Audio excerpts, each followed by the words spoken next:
Hey guys, insight number 2.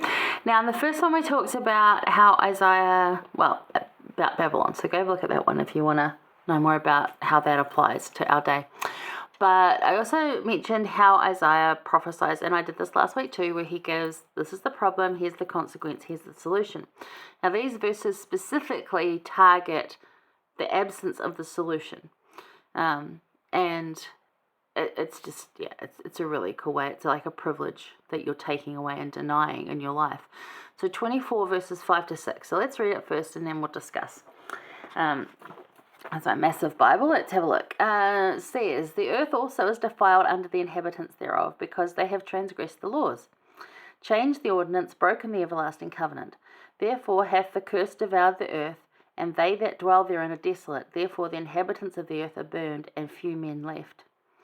So this is talking about at the second coming, men will have transgressed and broken the law, which we see all the time, all over the place at this time. And it's not that those that aren't members of the church broke the law, because they don't know about it. We're talking about those that are and still break it. And then those that just do really bad stuff, even though they know they shouldn't, and that there's better to do, like they've been brought up better. Even if they're not going to any church or they're not living a religion, they still know better.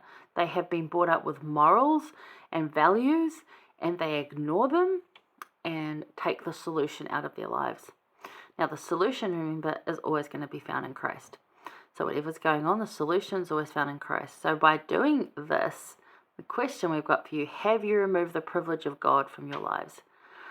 Have you taken the solution to the problem and the consequences away and said, no, thank you, I don't want that? And what you're left with is the problem and the consequences, and that will just lead to problems and consequences. And it can leave you feeling a little dreary and empty.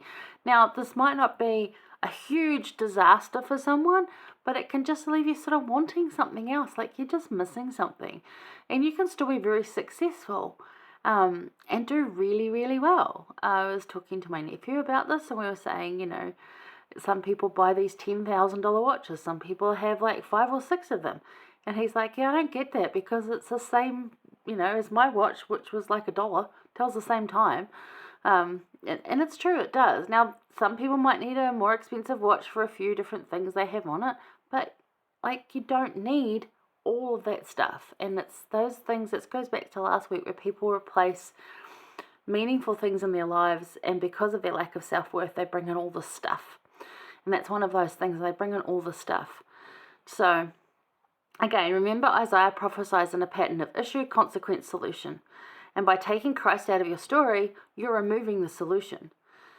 So you're left with the issue and the consequences, and that can make for a pretty sucky, empty human existence. And it's not immediately, however, it will always feel a little bit empty. As for some people, they might not even know that's why they feel empty. And for others, they just keep finding it in other places that are fleeting and lead to more issues and consequences. So even though our lives aren't easy, because humanity is not easy, living as a human in this world is not easy. But, here's the big but, we know the solution, and there's an underlying peace that we can have if we invite Christ into our lives every day. There's that underlying peace we can have, that no matter what's going on in the storm, we know we have that hope, we have the solution, and we see the answers clearer and better, and generally, we're a happier people. And that's not just not members of the church, that is Christians worldwide. And those that really know Christ and embrace him. And I don't, some of those churches don't really know Christ. They speak a lot of lip service. They look the part, but they're not actually playing the part. They're just looking the part.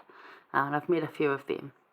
And then I've met some wonderful ministers, bishops, priests, whatever, from other churches, whatever their title is, like leaders, male and female, who totally know Christ and have the most wonderful spirit about them, and they know the solution too, and they know it's found in Christ. So think about that one as you're reading those verses, and how a lot of this destruction is going to come and how this world's going to be harsh, yet we can know the solution in Christ. Sherry Dew,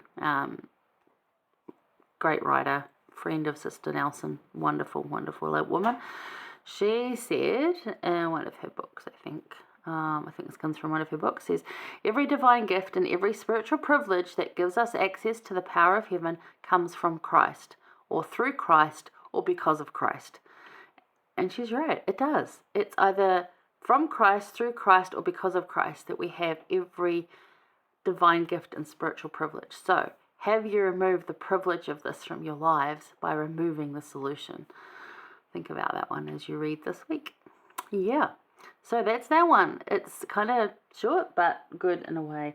Verse 13 is actually really interesting there, because it talks about, just before the millennium sort of comes, or like right on that Christ will go out and like shake the tree to see if there's any good fruit left. Just like, I think it says olive tree. Shaking the olive tree as the gleaner grapes when the vintage is done. Like, just go and check again to see if I've missed anything that's worth saving. So I kind of like that too, that he really is exhaustively searching and reaching out for, come on, people. If you're willing, I'll take you. You don't have to be anywhere near perfect. You can be full of disappointment and sin and horrible, but if you're willing, I'll take you and I'll help you. And that's awesome. That, again, is that solution coming in. Yeah, there you go. All right, hang around. We're going to do number 3. We're going to go over to chapter 28. I'll see you there.